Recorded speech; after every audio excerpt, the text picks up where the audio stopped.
नमामीश्वरं सच्चिदानन्द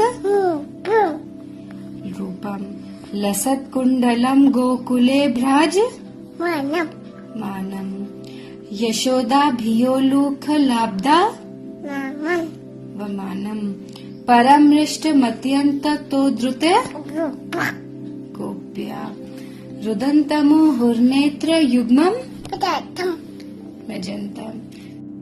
यदा यदा हि धर्मस्य ग्लानिर्भवति भारतः अभ्युत्थान धर्मस्य तदात्मानं सृजाम्यहं परित्राणाय साधूनां विनाशाय च दुष्कृतां धर्म संस्थापनाय अर्थाय संभवामि युगे युगे। दोस्तों, ये श्लोक भारत के बच्चे बच्चे को याद होगा और आज भारत क्या पूरी दुनिया में ये श्लोक सभी को याद है। जानते हैं क्यों?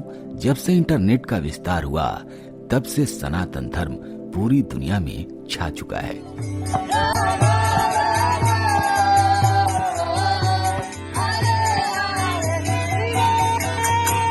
हम ये यूं ही नहीं कह रहे, क्योंकि दुनिया की सबसे बड़ी गीता इटली में बनकर तैयार हुई है। जानते हैं, ये 12 फीट लंबी है, 9 फीट चौड़ी है और लगभग 2.5 साल में बनकर तैयार हुई है, जिसका वजन लगभग 800 केजी का बताया जा रहा है। इस गीता में कुल 670 पेज हैं। इसे सिंथेटिक के मजबूत कागज पर तैयार किया गया है। इसमें सोना, चांदी और प्लेटिनम का भी इस्तेमाल हुआ है। इसके पन्ने को पलटने के लिए 4 व्यक्तियों की जरूरत पड़ती है। दोस्तों, भगवत गीता में भगवान श्री कृष्ण कहते हैं कि जहाँ सत्य, धर्म, लज्जा और सरलता का वास होता है, वहाँ श्री कृष्ण निवास करते हैं और जहाँ श्री कृष्ण निवास करते हैं, विजय वहीं प्राप्त होती है। दोस्तों, हमारा हिंदू धर्म पूरी तरह से सत्य और धर्म के विचारों को मानता है। इसी कारण असंख्य आक्रमणों के बाद भी हिंदू धर्म का अस्तित्व खतरे में नहीं आया। ये कितने सौभाग्य की बात है कि हिंदू धर्म को मानने वाले लोग कट्टरपंथी विचारधारा को बढ़ावा नहीं देते। ये साला देखिए, यहाँ पे राम जी की मूर्ति तोड़ रहा है साला, ये पता नहीं कौन है ये, इसको जो है पता नहीं कौन है ये। और ना ही मानवता के प्रति कट्टरवादी सोच रखते हैं।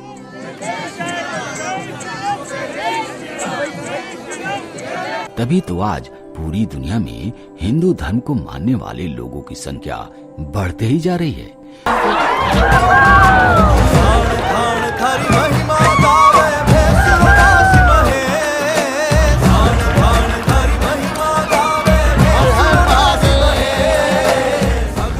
इटली की पीएम जॉर्जिया मेलोनी ने मर्सियानो में आयोजित एक प्रोटेस्ट में अपनी उपस्थिति दर्ज कराई थी।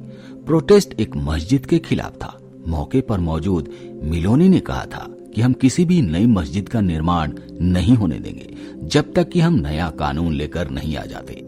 मेलोनी ने एक प्रोफेशनल रजिस्टर की मांग करते हुए कहा था कि इटली में कोई भी नई मस्जिद तब तक नहीं बनेगी जब तक इमाम की जानकारी न दी जाए, नमाज में क्या कहा जा रहा है ये भी बताया जाए और मस्जिदों को फंडिंग कहां से आ रही है इसकी जानकारी भी दी जाए। इटली के पीएम का कहना था कि नमाज इटालियन भाषा में हो, क्योंकि यह इटली देश की राष्ट्र भाषा है। पीएम मेलोनी ने वहाँ के हिंदू धर्म को मानने वाले के ऊपर कोई कटाक्ष नहीं किया है। दोस्तों, मेलोनी ने जो कुछ भी कहा उसे भारतीय द्वारा खूब पसंद किया जा रहा है और लगातार प्रतिक्रियाएं आ रही हैं। दोस्तों, मेलोनी के इस कथन से ये तो बिल्कुल समझ आ रहा है कि इटली में सनातन धर्म छा चुका है। नमस्ते सदा वत्सले मातृभूमे प्रभो शक्तिमान हिंदू राष्ट्रांगभूता भारत माता की जय। लोग तो ये कह रहे हैं कि भाजपा को मेलोनी से और उनके दल से प्रेरणा लेनी चाहिए। इटली में 0.6% लोग हिंदू धर्म का पालन करते हैं। 2012 में इटली में लगभग 90,000 हिंदू थे, लेकिन अगर अब की बात की जाए तो ये लगभग 3 लाख के करीब पहुंच चुके हैं। दोस्तों, आपको जानकर हैरानी होगी कि इटली में ब्रिटेन के बाद यूरोप में दूसरा सबसे बड़ा हिंदू समुदाय निवास करता है। और केवल इतना ही नहीं, इटली में होली, दीपावली, नवरात्रि पूजा, गणेश पूजा, ये सारे त्योहार बड़े धूमधाम से मनाया जाता है। इसके बाद यहाँ योग करना, ध्यान लगाना महत्वपूर्ण माना जाता है। दोस्तों, इटली के लोग हिंदू धर्म से इतना प्रभावित हो गए हैं कि उन्होंने दुनिया का सबसे बड़ा भगवत गीता का निर्माण कर डाला है। तरह तरह के भजन गाए जा रहे हैं, तरह तरह की प्रार्थना सभा हो रही है, ध्यान सभा हो रही है। ये सचमुच कितने अद्भुत की बात है। यूरोप के देश इटली में भगवत गीता का पाठ और देवी देवताओं का पूजा किया जा रहा है। हम आपको इस वीडियो से यही बताने जा रहे हैं कि इटली के शहरों में सनातन धर्म छा चुका है। आपको जानकर हैरानी होगी कि अब इटली में श्री सालासर बालाजी के जयकारे गूंजेंगे। इटली में रहने वाले सुजानगढ़ सहित भारत के हिंदू सनातन के लोगों ने इटली में सालासर बालाजी मंदिर की स्थापना करवाई है। ये इटली के पदवा शहर में बनवाया गया है।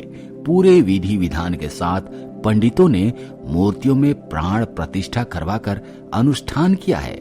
विशेष बात यह है कि सालासर बालाजी बाबा जैसी मूर्ति यहाँ स्थापित की गई है। दोस्तों, वैसे तो आपने भगवत गीता की कई सारी किताबें पढ़ी होंगी, लेकिन क्या आपको पता है कि दुनिया की सबसे बड़ी और भारी भगवत गीता कौन सी है और कहाँ है? इसके बारे में जानकर आप दंग रह जाएंगे। दरअसल दुनिया की सबसे वजनी भगवत गीता इटली के मिलान शहर में बनी है और अब इसे समुद्र के रास्ते भारत लाया गया है। गीता जयंती के मौके पर दिल्ली के इस्कॉन मंदिर में इसका विमोचन हुआ था। प्रधानमंत्री नरेंद्र मोदी ने इसका लोकार्पण किया था। अभी तक तो ये गीता इटली में ही आकर्षण का केंद्र बनी थी और अब यह भारत में भी अपना चमक बिखेर रही है। दुनिया की सबसे वजनी इस गीता की वजन 800 किलो है। संस्कृत भाषा में इस किताब में कुल 670 पेज हैं।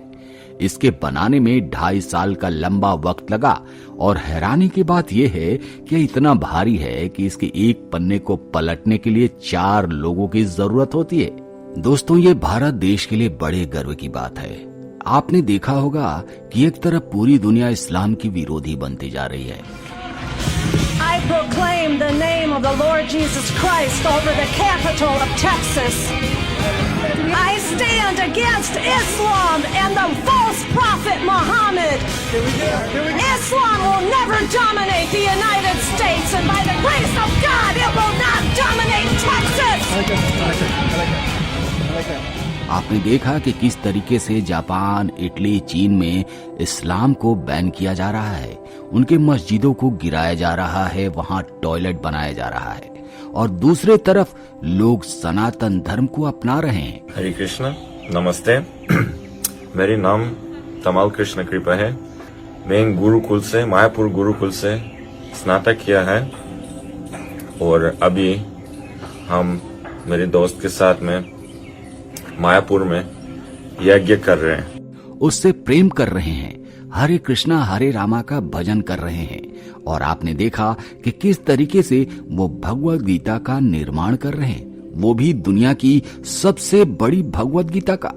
तो दोस्तों, है ना ये हमारे लिए बड़े गर्व की बात? तो बोलिए जय श्री कृष्णा। दोस्तों, आज के वीडियो में इतना ही। आशा करते हैं कि वीडियो पसंद आई होगी। मिलते हैं आपसे अगले वीडियो में एक नए टॉपिक के साथ। तब तक के लिए जय हिंद, जय भारत, जय सनातन।